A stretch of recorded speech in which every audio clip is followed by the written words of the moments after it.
ಯೂನಿವರ್ಸಿಟಿನ ಮುಚ್ಚೋಣ ಅಂತಿದೀವಿ, ಮುಂದಕ್ಕೆ ಹಾಕಿದೀವಿ. ರವಿ ಗಲಾಟೆ ಮಾಡ್ದ ಅಂತ ಮುಚ್ಚಬೇಕಾ ನಿಮ್ ಯೂನಿವರ್ಸಿಟಿನ? ನೀವು ಮೈಸೂರಿಗೆ ಮತ್ತೆ ಹೋಗ್ತೀರಾ? ನೀವು ಮತ್ತೆ ಮೈಸೂರವ್ರ ಗುಲಾಮರಾಗ್ತೀರಾ? ಆಗ್ಬೇಕಾ? ಆಗ್ಬೇಕಾದ್ರೆ ಮಿನಿಸ್ಟರ್ ಹೇಳಿದ್ನ ಕೇಳ್ಕೊಂಡು ಸುಮ್ನೆ ದೆಪ್ಪ ಕುತ್ಕೊಳ್ಳಿ. ಪಿಕ್ಚರ್ ಅವ್ರು ಬಂದ್ರೆ ಚಪ್ಪಾಳೆ ಹೊಡಿತೀರಾ. ಯೂನಿವರ್ಸಿಟಿ ಮುಚ್ಚೋಣ ಅಂತ ಹೇಳಿದ್ರೆ ಮುಚ್ಚಬೇಕಾ?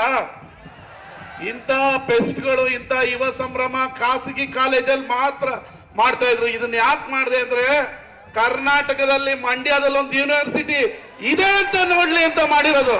ಅವ್ರು ಮುಚ್ಚೋಣ ಅಂತ ಹೇಳಿದ್ರೆ ಆಯ್ತು ಅಂತ ಚಪ್ಪಾಳೆ ಹೊಡಿತಾ ಇದ್ರು, ಮುಚ್ಚಿ ಮುಚ್ಚಿ ಅಂತ. ಮುಚ್ಚಬೇಕಾ ಮಂಡ್ಯ ಯೂನಿವರ್ಸಿಟಿನ?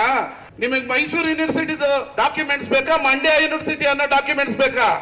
ಯಾರು ಬಂದ್ರು ಈ ಯೂನಿವರ್ಸಿಟಿ ಮುಚ್ಚಕ್ಕಾಗಲ್ಲ. ನಮ್ಮ ಸರ್ಕಾರಕ್ಕೂ ಹೇಳಿದೀನಿ, ಬೆಂಕಿ ಹಚ್ಚಿಸ್ತೀವಿ ಮಂಡ್ಯ ಯೂನಿವರ್ಸಿಟಿ ಕಟ್ಟಿದ್ರೆ ಮುಚ್ಚಿದ್ರೆ ಅಂತ. ನಿಮ್ ಮಂತ್ರಿಗೆ ಹೇಳಿದೀನಿ, ಮಂಡ್ಯ ಮಾತೆತ್ತಿದ್ರೆ ಮಂಡ್ಯ ಯೂನಿವರ್ಸಿಟಿ ಮುಚ್ಚೋಣ ಅಂತ ಹೇಳಿದ್ರು ನಿಮ್ ಮಿನಿಸ್ಟ್ರು. ನಾನು ಹೇಳಿದೀನಿ ಮಂಡ್ಯ ರೋಡಲ್ಲಿ ಓಡಾಡಕ್ ಬಿಡಲ್ಲ ನಾನು ಅಂತ. ಮಂಡ್ಯ ಯೂನಿವರ್ಸಿಟಿ ಮುಚ್ತೀವಿ ಅಂತ ಹೇಳಿದಾಗ ಅದಕ್ಕೆ ನಾವು ಆಸ್ಪದ ಕೊಡಬಾರ್ದು ಅಂತೇಳಿ 3 ಕೋಟಿಯನ್ನ